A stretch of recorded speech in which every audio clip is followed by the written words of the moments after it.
7 তারিখে মমতা ব্যানার্জি ড্রামা করুন, ওই দিন আমরাও চোর মমতা স্লোগানে এই রাজ্যকে ভরিয়ে দেব।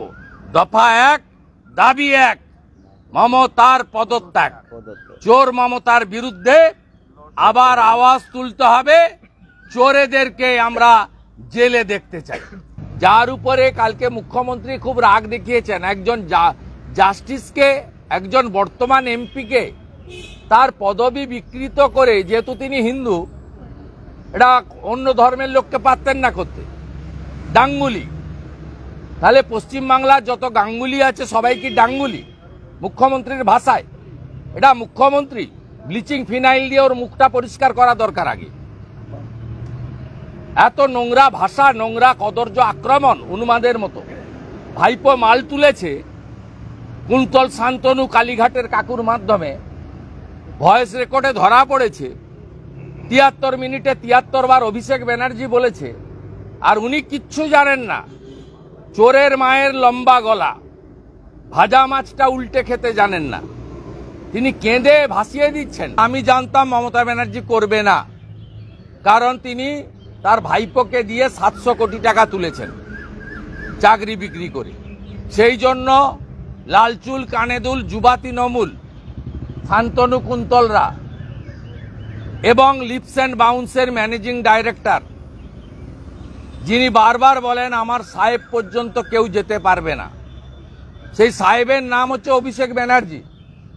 যা সিবিআই চার্জশিটে ভয়েস স্যাম্পল টেস্ট করার পরে চার্জশিটে উল্লেখ করা হয়েছে 73 মিনিটের কথোপকথনে 73 বার অভিষেক ব্যানার্জির নাম উল্লেখ করেছে কালীঘাটের কাকু লিপস অ্যান্ড বাউন্স, যার ডাইরেক্টরের নাম শ্রী অমিত ব্যানার্জি, মমতা ব্যানার্জির দাদা, যার ডাইরেক্টরের নাম শ্রীমতী লতা ব্যানার্জি, অমিত ব্যানার্জির সহধর্মিনী, যার ডাইরেক্টরের নাম রুচিরা ব্যানার্জি নারোলা, তিনি কার সহধর্মিনী সবাই জানেন। এবং যে লিপস অ্যান্ড বাউন্সের চেক পাওয়ার এখনো অভিষেক ব্যানার্জির কাছে আছে। অতএব প্রমাণিত মুখ্যমন্ত্রীর পরিবার এই চুরি, দুর্নীতি, 700 কোটি টাকা, 6000 চাকরি বেচার ক্ষেত্রে 6000-এর কাছেই টাকা নেয়নি, 700-800 তৃণমূলের নেতা পেয়েছেন, যার মধ্যে এমএলএদের মেয়ে, ছেলে, আত্মীয় স্বজন, জেলা পরিষদ কাউন্সিলর আছে। এর আগে আমরা একটা গ্যালারি করেছিলাম বিধানসভায়, আবারও গ্যালারি করে তাদের ছবি প্রকাশ করব, কোন কোন নেতা নেত্রী, এমএলএ এমপির আত্মীয়রা পেয়েছেন। বাকি চাকরি বেচা হয়েছে। 7 তারিখে মমতা ব্যানার্জি ড্রামা করুন, ওই দিন আমরাও চোর মমতা স্লোগানে এই রাজ্যকে ভরিয়ে দেব। দফা 1, দাবি 1, মমতার পদত্যাগ। চোর মমতার বিরুদ্ধে আবার আওয়াজ তুলতে হবে। চোরেদেরকে আমরা জেলে দেখতে চাই। সুপ্রিম কোর্টের একটা রায়, আর তাতেই কার্যত উথাল পাথাল হয়ে গেছে বঙ্গ রাজনীতি। অনেকেই একটা পোস্ট আমাকে পাঠাচ্ছেন এবং আমিও সেটার সঙ্গে সহমত, যে সাইকেল স্ট্যান্ডে যে সাইকেলগুলো দাঁড় করিয়ে রাখা হয় না, তার প্রথম সাইকেলটা শুধু পড়েছে, বাকিদের শুভনন্দন। সত্যিই এই পশ্চিমবঙ্গে গত 14 বছরে যে দুর্নীতির পাহাড় জমা হয়েছে, শুধুমাত্র গলাবাজি আর ভাঁওতাবাজি দিয়ে যেটাকে ভুলিয়ে রাখা হয়েছে এবং এই বাংলাটাকে অন্ধকারে ডুবিয়ে দেওয়া হয়েছে, সেটার প্রতিকার দেখতে চায় একটা বড় অংশের মানুষ। কিন্তু সেটা যেন কোথাও গিয়ে আটকে যাচ্ছিল। কেননা আমাদের ভারতীয় আইন, ভারতীয় সংবিধান যে সিস্টেম তৈরি করে রেখেছে, সেখানে তারিখ পে তারিখ বলে একটা জিনিস যেন চলে আসে। সেই বাধা কাটিয়ে অবশেষে সুপ্রিম কোর্টের মহামান্য প্রধান বিচারপতি সঞ্জীব খান্নার নেতৃত্বে গতকাল একটা ঐতিহাসিক রায় হয়েছে। ঐতিহাসিক কেননা ওই 26,000 চাকরি গেছে বলে নয়, একটা পুরো সিস্টেম, একটা পুরো প্রশাসন, একটা পুরো সরকার সীমাহীন দুর্নীতির সঙ্গে যুক্ত। শুধু সীমাহীন দুর্নীতির সঙ্গে যুক্ত নয়, ফ্রড, চিট, এই শব্দগুলো বারবার রায়ে উচ্চারিত হয়েছে। এবং তার থেকেও বড় কথা, যারা দুর্নীতিবাজ, যারা ঘাপলাবাজ, যারা ঘোটালাবাজ, যারা দু হাতে টাকা লুটেছে, তাদেরকে বাঁচাবার জন্য, যারা একটা সিস্টেমকে পুরোপুরি কোলাপস করে দিতে চায়, তাদেরকে বাঁচাবার জন্য একটা মন্ত্রিসভা বসে পড়েছিল বৈঠকে। যে করে হোক তাদেরকে রক্ষা করতে হবে, এই দুর্নীতিবাজদের রক্ষা করতে হবে। করাপশন কোন লেভেলে গেলে একটা পুরো মন্ত্রিসভা এই সিদ্ধান্ত নিতে পারে, শিরদাঁড়াটা ঠিক কিভাবে বেঁকিয়ে দিলে একটা মন্ত্রীও উঠে দাঁড়িয়ে বলতে পারে না রাজা কাপড়টা বোধহয় ঠিকঠাক নেই। কি অদ্ভুত একটা জায়গায় চলছে। আর তাই এই গোটা মন্ত্রিসভা এবং সেই মন্ত্রিসভার যিনি প্রধান তার বিরুদ্ধে সিবিআই তদন্ত হওয়ার দরকার আছে, সিবিআই এর নবান্ন অবধি হাঁটার দরকার আছে, সিবিআই এর কালীঘাটে পৌঁছানোর দরকার আছে। এই এই জায়গাটা কলকাতা হাইকোর্ট অনুধাবন করেছিল, কিন্তু সেটাকে স্পেশাল লিভ পিটিশন করে স্পেশাল সেটার জন্য আবেদন করে সুপ্রিম কোর্টে যাওয়া হয়েছে। সুপ্রিম কোর্ট সেটাতে স্টে দিয়ে রেখেছে এবং আগামী 8 তারিখ সেটার ফয়সালা হবে। সুপ্রিম কোর্ট যেভাবে 26,000 চাকরি বাতিল রায়ের যে কপি দিয়েছে, প্রত্যেকটা প্যারাগ্রাফ যদি পড়েন সেখানে যে ভাষায় সুপ্রিম কোর্ট লিখে দিয়েছে, মাননীয় প্রধান বিচারপতি সঞ্জীব খান্না লিখে দিয়েছেন, সেই জায়গা থেকে একটা জিনিসই স্পষ্ট, যদি এই সিবিআই এর ইনভেস্টিগেশন আটকে যায় সেটা বোধহয় পৃথিবীর অষ্টম আশ্চর্য হবে।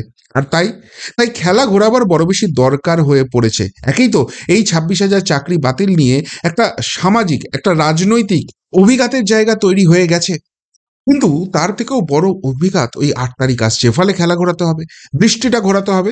আর সেই জন্য 7 তারিখে ওই নেতাজি ইন্ডোর স্টেডিয়ামে সেখানে নাকি একটা সভা হবে এবং সেখানে মমতা বন্দ্যোপাধ্যায় পৌঁছে যাবে। মানে মিথ্যাচার কোন লেভেলে পৌঁছলে এই জিনিস পৌঁছয় একবার দেখুন। 26,000 চাকরি বাতিল হলো, সাথে সাথে কয়েক ঘন্টার মধ্যে একটা ডিপ্রাইভড টিচার অ্যাসোসিয়েশন তৈরি হয়ে গেল। তারা তারা গিয়ে ব্রাত্য বসু শিক্ষামন্ত্রীর সঙ্গে বৈঠক করে ফেললেন এবং সেই বৈঠক থেকে দাবি জানানো মাননীয় মুখ্যমন্ত্রী আসুন, তিনি হাল ধরুন, সেটাও মাননীয় মুখ্যমন্ত্রী জেনে গেলেন এবং তিনি একদম সময় বার করে 12টা 15 সময় যাওয়ার সেখানে ঘোষণা করে দিলেন। এতটাই সবকিছু সোজা, কোনো মিডিয়া কোনো কাকপক্ষিতেও টের পেল না। আসলে মুখ বাঁচানোর দরকার হয়ে পড়েছে, একটা অতিরঞ্জিত নাটকের দরকার হয়ে পড়েছে। যেভাবে অভয়ার কাণ্ডের সময় এই ডাক্তারি আন্দোলনকে গুবলেট করে দেওয়া হয়েছিল, মিটিংয়ের নামে খদ্দ জিনিস করা হয়েছিল, মনে আছে সেই অভয়ার সময়, অভয়া কাণ্ডের সময় ডাক্তারদের সঙ্গে মিটিং, কি কি প্রতিশ্রুতির বন্যা, কি কি প্রতিশ্রুতির বন্যা, তার কোনটা রক্ষিত হয়েছে? আর তারপর যারা সেই আন্দোলনে ছিলেন তাদেরকে এমনভাবে টাইট দেওয়া হয়েছে, তারা কিন্তু আজকে ঘরে ঢুকে গেছেন। সেই অভয়াকাণ্ডের আন্দোলন আর কোথাও দেখা যায় না, অভয়াকে মানুষ যেন ভুলে গেছে। সেম জিনিসের রিপিট টেলিকাস্ট এই শিক্ষক আন্দোলন নিয়ে হতে চলেছে। এদেরকে চুপ করানো বড় বেশি দরকার, কেননা এই 26,000-এর দীর্ঘশ্বাস, 26-এর নির্বাচনটা তৃণমূল কংগ্রেসকে গঙ্গায় ভাসিয়ে দেওয়ার জন্য যথেষ্ট। তাই যে করে হোক, যে কোনো মূল্যে হোক, এটাকে ধামাচাপা দিতে হবে। গায়ের জোরে কোনো ক্ষমতায় আছি, পুলিশ প্রশাসন গুন্ডা সমস্ত কিছু লাগিয়ে এটাকে স্টপ করা যেতে পারে, কিন্তু এই যে দীর্ঘশ্বাসটা, এর যে অভিঘাতটা, সেটাকে কিছুতেই লুকোনো যাবে না। তাই 7 তারিখের নাটকের একটা প্রস্তুতি হচ্ছে। কিন্তু কিন্তু শুভেন্দু অধিকারী তিনি একদম পণ করে নিয়েছেন, যতক্ষণ পর্যন্ত না 14 তলা থেকে ওনাকে সরানো যাবে তিনি বোধহয় স্বস্তির নিঃশ্বাস নেবেন না। আর সেই জন্য 7 তারিখটাকেই তিনি বেছে নিয়েছেন। 7 তারিখ তিনি গোটা রাজ্য জুড়ে পরিকল্পনা করেছেন এই ঘটনার প্রতিবাদ মিছিল বিজেপি করবে। এবং বিভিন্ন মিডিয়া সোর্সে যে খবরটা এখন পাচ্ছি, যে সব থেকে বড় মিছিলটা সোজা কালীঘাটমুখী হবে।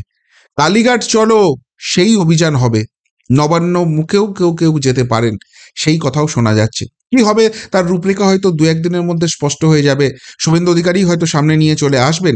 কিন্তু এই একটা ঘটনা যে বঙ্গ সমাজকে পুরোপুরি নড়িয়ে দিয়েছে, শুধুমাত্র 8 লাখ টাকা, 10 লাখ টাকা, 15 লাখ টাকা ঘুষ দিয়ে একটা চাকরি বাগিয়ে নেবো, আর তারপর সেই তোলামুল নেতাদের সৌজন্যে এটা একদিন দুর্নীতিটা ফাঁস হয়ে যাবে এবং সেই দুর্নীতি ফাঁস হয়ে গেলে 36 লক্ষ টাকা ফেরত দিতে হবে, সুদও হয়তো দিতে হতে পারে, এবং তারপর ভরসা বলতে কি থাকবে?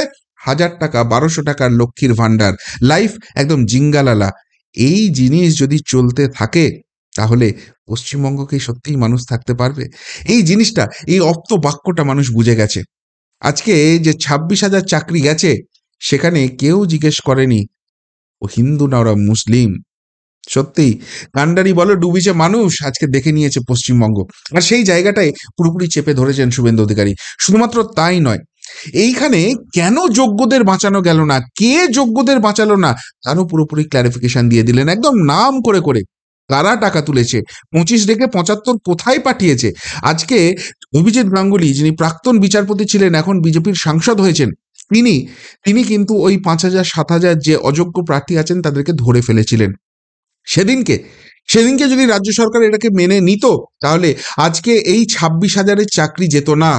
এই যোগ্য অযোগ্য যে সেগ্রিগেশন করা যাচ্ছে না, এই প্রশ্নটাই উঠতো না। কিন্তু কেন রাজ্য সরকার মানতে পারেনি তার একটাই কারণ রয়েছে।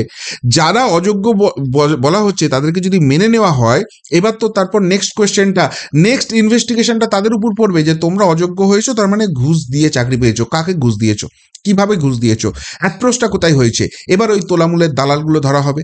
তোলামূলের দালালগুলো যদি ধরা পড়ে, এবার তার সেকেন্ডারি লেভেলটা, যে তোমরা তো দালাল ছিলে, তোমাদের ম্যানেজারটা কে ছিল ভাই, 25 রেখে 75 কোথায় পাঠাতে, সেই হিসেবটা দাও। এবার ওই ম্যানেজার লেভেলগুলো যদি ধরা পড়ে, তাহলে তোমরা 25 রেখে 75টা কোথায় পাঠাতে, একদম একদম উপরের মাথাটা অব্দি চলে যাবে। সেই জন্য এই 7,000-কে কিছুতেই হাঁটানো যাবে না। আর সেই জন্য এই 7,000-কে বাঁচানোর জন্য অতিরিক্ত শূন্যপদ তৈরি করতে হয়েছিল। পুরোটাই যে প্রাতিষ্ঠানিক দুর্নীতি, সেটা সুপ্রিম কোর্টের সামনে আজকে ধরা পড়ে গেছে। সেটা কলকাতা হাইকোর্টও ধরে ফেলেছিল, এবং আইনের প্রভিশন অনুযায়ী সুপ্রিম কোর্টে গিয়ে বাঁচার চেষ্টা ছিল। সেখানে তারিখ পে তারিখের খেলা ছিল, সেই খেলা আপাতত শেষ। তাই 7 তারিখের মহানাটক চলছে। 8 তারিখটাকে যদি কোনো রকমে ম্যানেজ করা যায়, আমরা এখন এর মাঝখানে আছি, এর মাঝখানে সিবিআই ইনভেস্টিগেশন দিও না। এতগুলো ছেলে মেয়ের ভবিষ্যৎ নষ্ট হয়ে যাচ্ছে, তারা আমাদের সরকারের দিকে তাকিয়ে আছে। এখন সিবিআই ইনভেস্টিগেশনে যদি সরকার পুরোপুরি এখানে ব্যস্ত হয়ে পড়ে, তাহলে এদের সংসারগুলো ভেসে যাবে। পুরোটাই নাটকের স্ক্রিপ্ট, কিন্তু এই স্ক্রিপ্ট করে আর বোধহয় বাঁচার জায়গা নেই। আর সেই জন্য সঠিক জায়গাটা ধরেছেন মাননীয় বিরোধী দলনেতা। 7 তারিখে তিনি পাল্টা চ্যালেঞ্জের রাস্তায় নামছেন, বাংলার মানুষকে জাগ্রত করার রাস্তায় নামছেন। এই 26,026-এর ভোটে হারিয়ে যেন না যায়। 2600 টাকার ভাতা ভিক্ষা এবার হয়তো হাতে গুঁজে যাবে। আর মানুষ অভয়াকাণ্ড যেরকম ভুলে গেছে, সেরকম এই 26,000-এর দুর্দিনের কথা ভুলে যাবে। আর যদি ভুলে যায়, এরকম 26,000-এর রিপিট টেলিকাস্ট বারবার পশ্চিমবঙ্গের বুকে ফেরত আসবে। সেই জন্যই সেই মহা পদক্ষেপটা নেওয়ার কথা ভাবছেন মাননীয় বিরোধী দলনেতা। কি বলবেন তার এই পদক্ষেপ ঘিরে? যদি কিছু বলার থাকে অবশ্যই কমেন্ট বক্সে কমেন্ট করে জানাবেন। এখনকার মতো এখানেই শেষ করলাম। ফেরত আসছি নতুন প্রতিবেদন নিয়ে খুব তাড়াতাড়ি। ভালো থাকবেন, সাথে থাকবেন, পাশে থাকবেন। নমস্কার।